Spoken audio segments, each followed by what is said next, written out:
अंदर हम बात कर रहे हैं कि हम सांस लेने और छोड़ने का प्रोसेस कैसे मेंटेन करते हैं।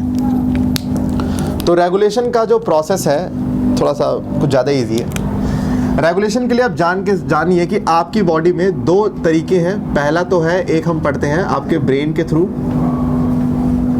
दूसरा है कीमो रिसेप्टर्स के थ्रू। ये दो तरीके से आपकी बॉडी जो है ना रेगुलेट करती है रेस्पिरेशन को।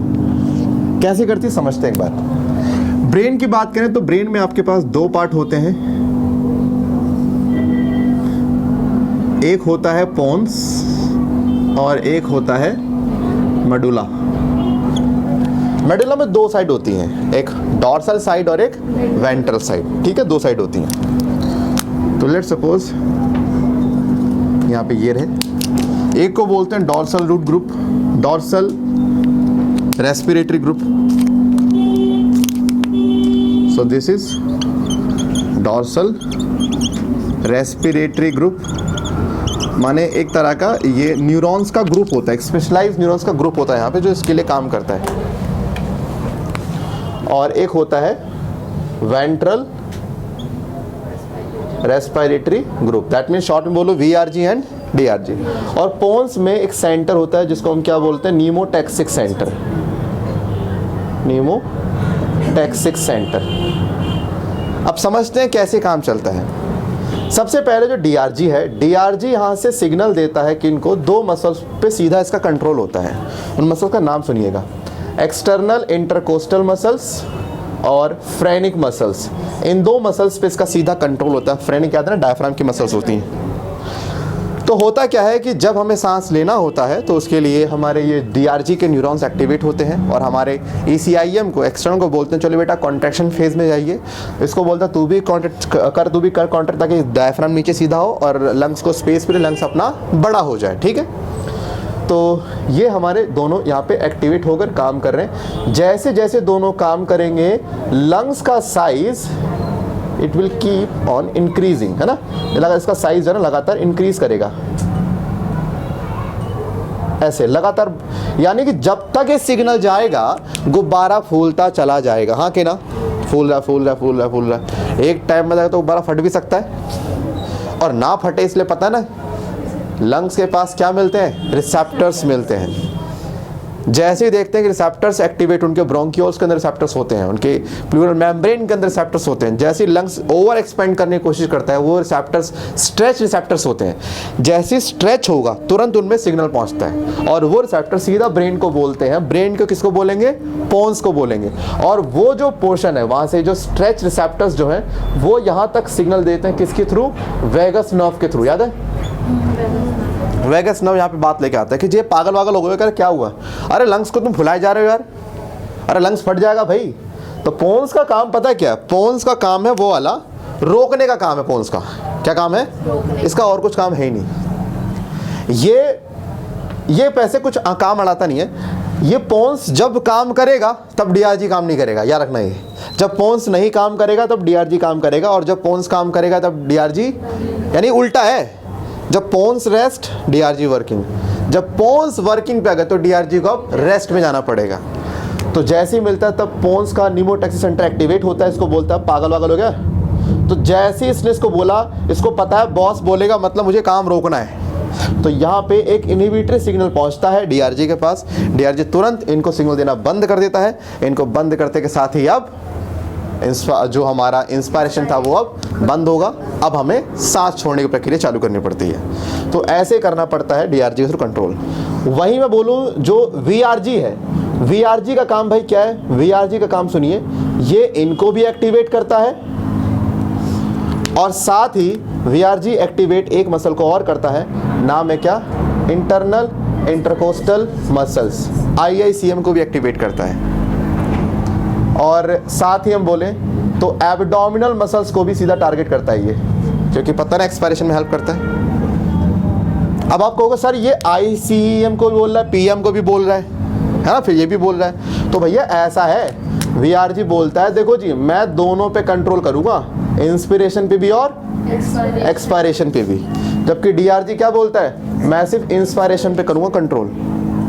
लेकिन VRG जिस इंस्पायरेशन की बात करता है वो होता है फोर्सफुल इंस्पायरेशन। कैसा? क्योंकि नॉर्मल तो वो कर रहा कंट्रोल, हाँ क्या ना। और बाकी एक्सप्रेशन का पूरी जिम्मेदारी किसकी? इसकी। नॉर्मल भी करेगा और फोर्सफुल भी यही करेगा।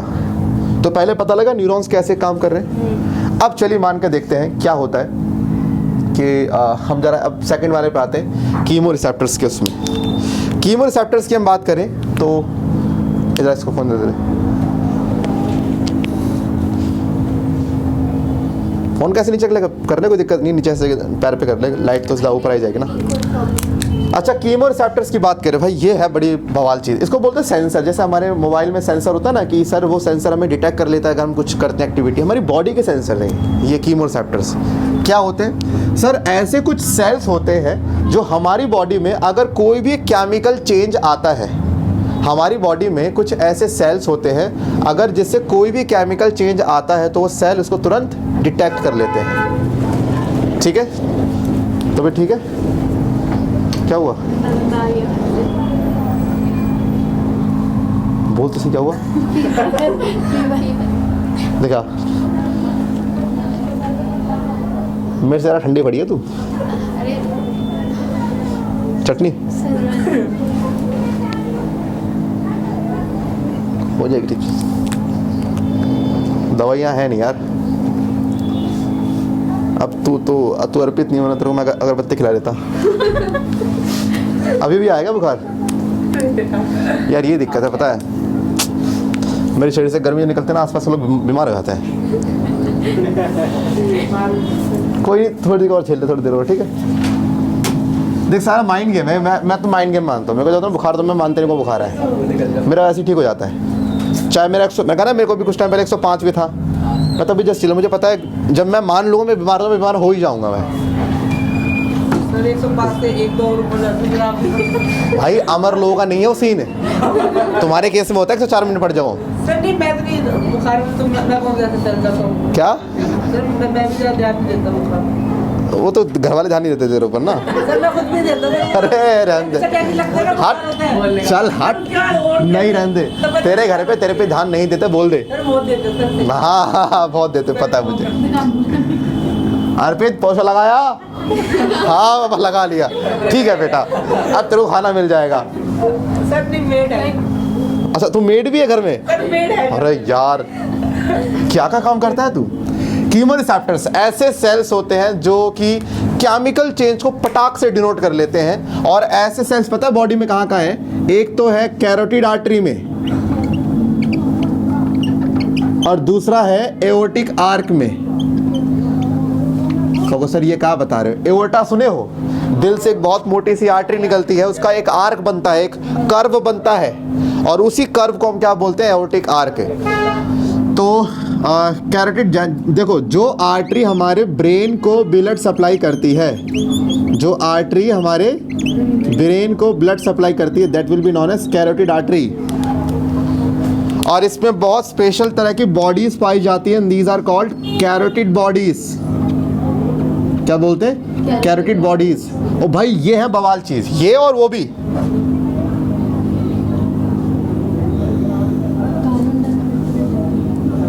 जैसे मान लो ये रहा एओर्टिक आर्क, यहाँ पे ये सेल्स हैं। जैसे ही आप सांस लेना बंद कर दो, थोड़ी देख लिया, जैसे आप सांस लेना बंद करोगे तुरंत आपकी बॉडी में ऑक्सीजन आना बंद हो गया और ब्लड में CO2 लगातार बढ़ता जा रहा है। अब इमेजिन करिए, जैसे ही आपने सांस लेना बंद किया ब्लड में CO2 बढ़ेगा, CO2 बढ़ने से H+ बढ़ेगा, और H+ जैसे ही बढ़ता है दिल का कैरोटिड आर्टरी में जो एओर्टिक आर्क है, इसके अंदर प्रेजेंट सेल्स जो होते हैं वो एक्टिव हो जाते हैं।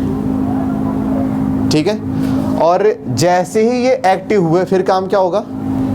सुनो, जैसे ही ये H+ बढ़ा तुरंत एओर्टिक आर्क और कैरोटिड आर्टरी दोनों के रिसेप्टर्स एक्टिव और हो जाते हैं, दोनों के दोनों सिग्नल भेजते हैं। पता है किसके पास? नीमोटैक्सिक के पास। यकीन नहीं मानोगे, बायोलॉजी में अगर सबसे गंदी गाली कोई देता है तो यही देता है, ये दोनों। कहते हैं गधे की औलाद, हमारी बॉडी में H+ बढ़ गया, तू क्या वहाँ क्या वो कहना कहता पूड़िया बेल रहा है क्या? कहता क्या हुआ? अबे H+ बढ़ गया। तो कह रहा हाँ उससे क्या हुआ? अबे गधे H+ कब बढ़ता है? जब CO2 बढ़ता है। कह रहा उप्स CO2 बढ़ गया, तुरंत ये जाके क्या करता है, हाँ मतलब जो हमारे जैसे जो हमारे DRG के न्यूरॉन्स हैं, तो जैसे ही हमारे पोन्स को लगता है कि भाई ऐसा है तो ये सिग्नल देना इसको बंद करेगा, भाई इसको बंद करो सिग्नल देना, ताकि ये सांस लेना चालू करे, क्योंकि ये इनिबिशन कर रहा होगा तभी तो सांस नहीं था वो, तो इसको 2 चाटे पड़ते बॉडी तरफ से तैड़ तैड़, तब ये कहता ठीक है भाई मैं नहीं कर रहा, DRG काम कर अपना। तब DRG काम करता है, तब होता है इंस्पायरेशन, तब आपके बॉडी में क्या आती है, एयर आती है। आपको पता है सबसे पहला सिग्नल यहाँ तक कौन लेके जाता है? अब ये सवाल पूछ रहा हूँ मैं, 200% श्योर हूँ गलत हो गए, 200% श्योर हूँ, देखता हूँ कौन बड़ा चतुर इंसान है। मैंने आपसे कहा कि यहाँ से लेकर देखो CO2 कम होने का मतलब क्या है, O2 कम, हाँ कि ना, ये तो है ना भाई। लो CO2 हाई O2 कंसंट्रेशन, और हाई CO2 कंसंट्रेशन जो है सिग्नल भेजता है कहाँ, न्यूमोटैक्सी सेंटर के पास भेजेगा सिग्नल। क्वेश्चन एक बार ये आया था कि कीमो रिसेप्टर्स सेंसिटिव किसके लिए होते हैं? ऑप्शन दूंगा मैं, सेंसिटिव किसके लिए होते हैं? ऑप्शन ए था for low oxygen, option B था for high CO2, option C था for high CO2 and low oxygen, and option 4 था high oxygen and low CO2। इनमें से किसके लिए chemo receptors are highly sensitive? ज़्यादा ऑक्सीजन कम CO2, क्योंकि तब उस condition no explanation needed, only answer. हाँ भाई, CO2 ज़्यादा एक्सप्लेनेशन नहीं देना, आंसर बता, फर्स्ट सेकंड थर्ड बताओ। तूने अगर बता रहे तेरे को मैं एक पैरासीटामोल गिफ्ट तो करूँगा आज, अभी देख और क्या चाहिए भाई, काम की चीज़ है कि नहीं है, सही हो जाएगी। हाँ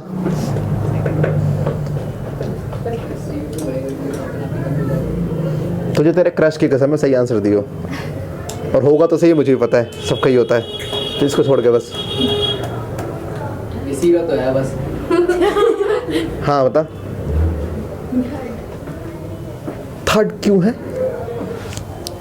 आंसर इज सेकंड। हाँ मैं बोल रहा था सेकंड, थर्ड गलत है। तो पूछ लेते भैया, मुझसे तो पूछ। मुझे ये बताओ, भैया तो पूछ लेते। लो O2 से H+ नहीं बढ़ता ना, किससे बढ़ता है? यानी कि CO2 का कनेक्शन किससे, H+ है, और यही H+ किसको देता सिग्नल, इनको। दैट मींस हाई CO2 जो है ना, ये है इससे लेके इसको लेके सेंसिटिव हमारा कीमो रिसेप्टर्स, ना कि O2 को लेके। आपने पूछा ही नहीं वैसे। अब कहो सर बात तो एक ही है ना भाई, क्वेश्चन कह रहा हाईली सेंसिटिव किसको लेके है, CO2 को लेके है, और ये क्वेश्चन बहुत लोग गलत करके भी आ गए थे। अब इसमें आपको सब पता ही है, वहाँ पे वर्ड्स यहाँ से सुनना था इसके लिए बस, ठीक है। तो ये था रेगुलेशन, उम्मीद करता हूँ समझ में आ गया होगा।